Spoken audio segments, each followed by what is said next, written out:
So I'm going to tell y'all about the fun that I have trolling with these people, man. And what a couple in like a post I made, a couple posts, and on a video I talked I talked about somebody in eighth grade about that I knew the secret that they had was a Dalmatian and a jar of peanut butter, and literally I got these stupid asses looking at each other wondering who put fucking peanut butter on their nuts and let the Dalmatian lick it off. Oh man. Nobody really did that. At least I don't know. I haven't really delved into the threads all like that. Hell, they might. They're a bunch of fucking weirdos. They might have done it. I wouldn't put it past them. You know what I'm saying? I definitely would not put it past them. Oh, so anyhow, I just wanted to touch base. There's a lot of people that are saying, "Oh, you're a manifest generator," and "Oh, this and that," and dream bigger, dream bigger. You have to understand. The dream is big. The dream ends with literally unifying every nation under God. That's the dream here. So understand how monumental that is. I've already spoken it into existence that 2032 I'll be president. And so there's a lot of steps that have to happen in between from now until then. From now, like there has to be literally plagues, pestilence, famine, droughts rolled out to soften nations so that the rollout can happen, so that these nations will come. And so you have to understand, like the dream is as big as it gets. There's no bigger dream that's ever been rolled out. And we're going to get there. We're going to get there, but there's a whole lot of steps that have to be solved, and there's a whole lot of things that takes a lot of computing power and a lot of processing to figure out how do I get here from A to B. And then it takes a whole team of people. And ultimately right now, that's what I'm trying to find. I'm trying to round up the people that can help me put the vision together.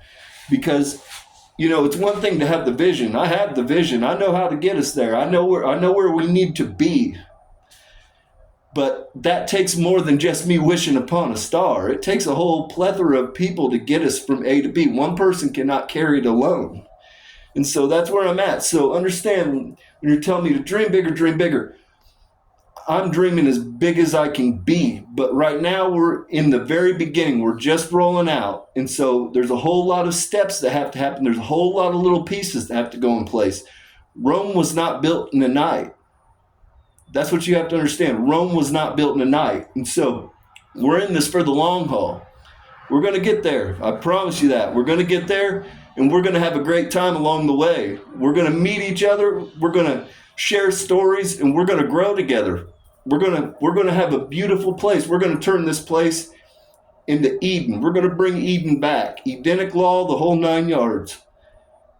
But it's not the snap of a finger. It's not me wishing upon a star. It takes a lot of sweat and tears to get there. Moses walked through the wilderness for 40 years. 40 years he was committed before he came out of that wilderness.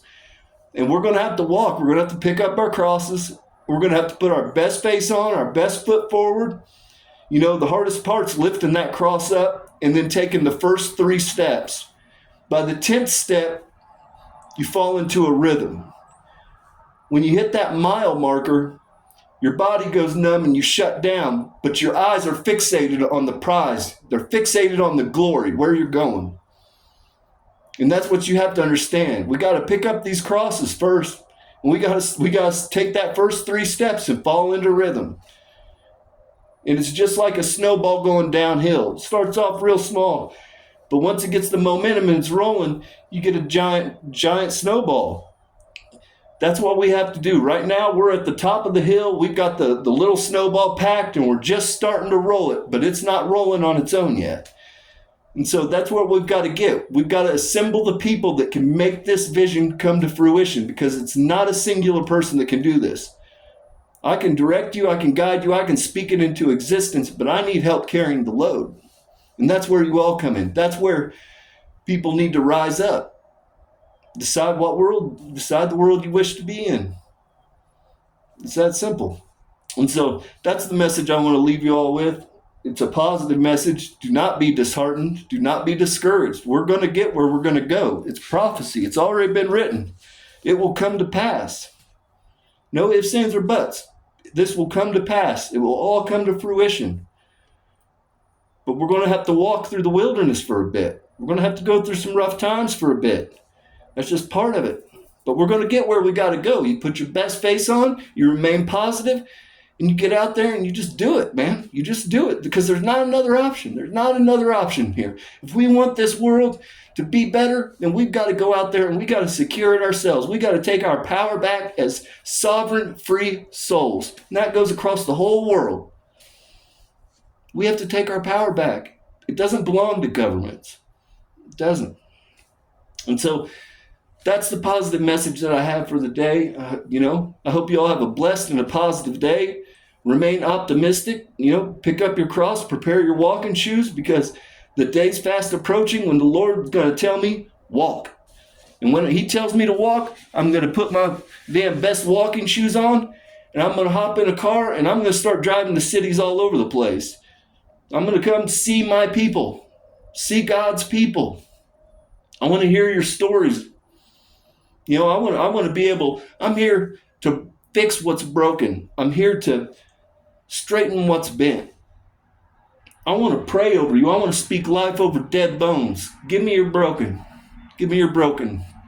Give me your prostitutes. Give me your convicts. Give me your drug addicts. Those are my people. They're my people. I am one of those people. I am tattooed trash. They're my people. I love them dearly. Give me that woman that had the pentagram on her chest that was handing out groceries to people that had EBT and SNAP benefits denied. Give me that woman. That's my woman. That's my worker. That's who I want. I'll speak life over her dead bones. There's a thing going on right now. A woman, I don't know her name, and forgive me, but it's gone viral, where she's been calling churches and trying to, with the sound of a crying baby, and trying to get formula. And it's ridiculously absurd how many of them denied her. And I don't even know what to fucking say, to be quite honest. You all adorn, you've got idolatry adorning your walls with the Christ.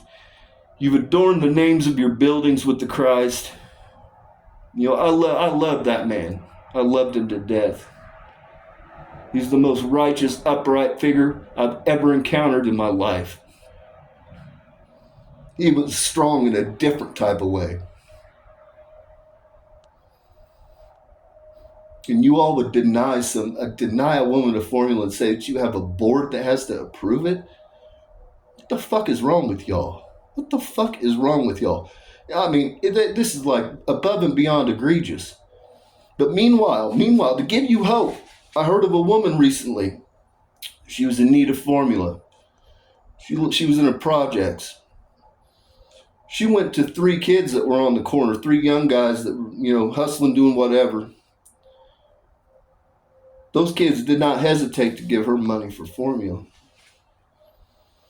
Recently the Church of Satan, they did not hesitate to get food for the people that had their SNAP and EBT benefits denied.